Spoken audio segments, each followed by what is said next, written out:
waves arrive without warning, without mercy. What used to be living rooms, kitchens, and safe childhood spaces are now deep under the ocean. In these communities, the sea is no longer a distant horizon. It has become the neighbor that breaks down walls in the dead of the night. An elderly woman lost her 6-bedroom home in a single night. She now sleeps on a mat in her daughter's small hall, and yet are carrying memories the sea could not wash away. For children like 12-year-old Jejom, the loss is not just physical, it is the erasure of hope. The school collapses into the ocean. The future now hangs in uncertainty. Experts like Dr.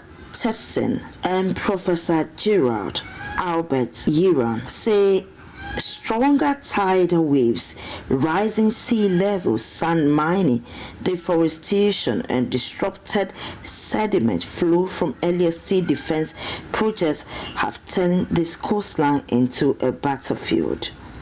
They have been speaking on the issue. From government perspective, nature-based solutions have never been one of their considerations for a long time, because they have been considering the hard solutions, which is building sea defense walls. And these sea defense walls are very expensive, so government needs funding, and that is slow.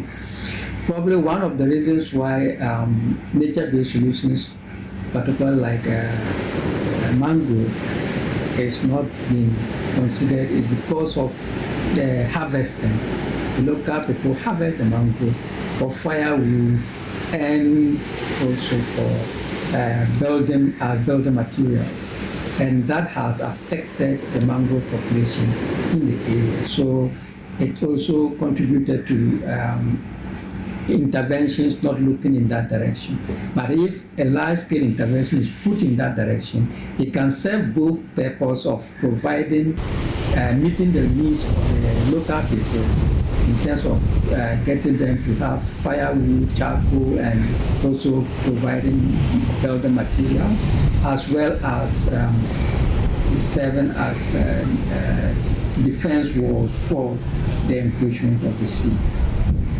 So, for instance, if government decides to go to explore the local nature-based solutions, I think that would be something that already the community members are used to, and they can embrace it as one of their projects or one of their own, because they already have the local knowledge, they have the indigenous knowledge of how to nurture mangroves.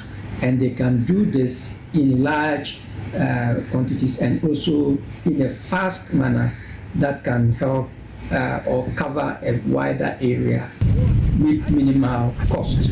So I would urge that governments should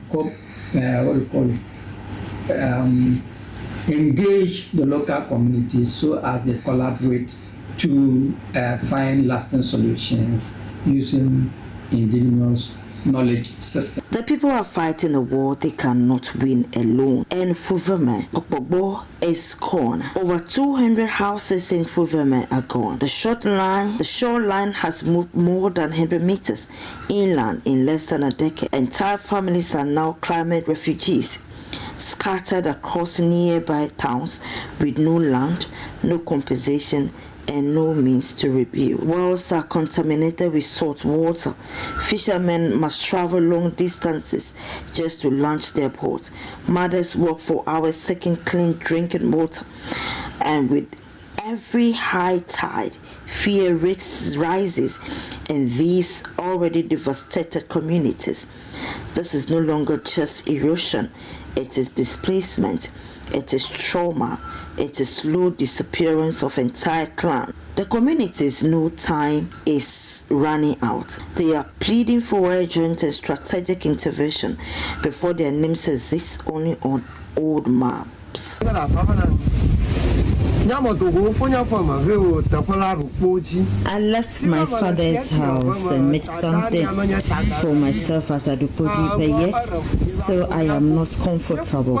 It is very difficult and we are really suffering and we need something to be done about our situation.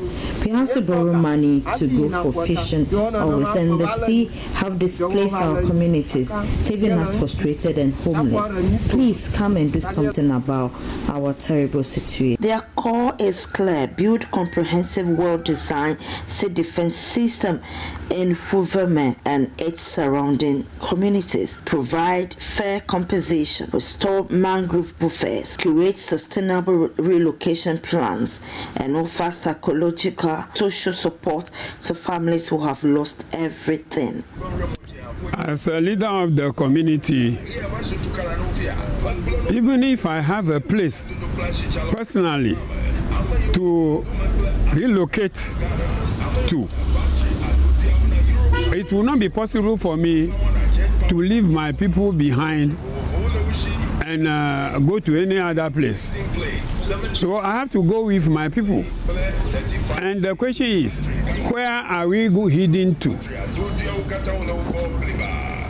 Across the road, there is a Kita Lagoon, which is about to flood in this June to July. The land behind the lagoon is a swampy land. Already you can see a lot of water lodge over there. We don't have any other place to go. What we want the government to do immediately is to dredge the area. The more they are dredging, as soon as they start the dredging, the land, the sea will be going back. As the ocean continues to advance, these communities wait, unsure of what tomorrow will bring. But one thing is certain: without urgent national action, Fuveme, Agavechi, Kporkporgbor may vanish, completely swallowed by a sea that shows no mercy. Ivy Satoji for JoyNews. This story is brought to you by JoyNews in partnership with CDKN Ghana, University of Ghana Center for Climate Change and Sustainability Studies, with funding from Claire R4I Opportunities Fund.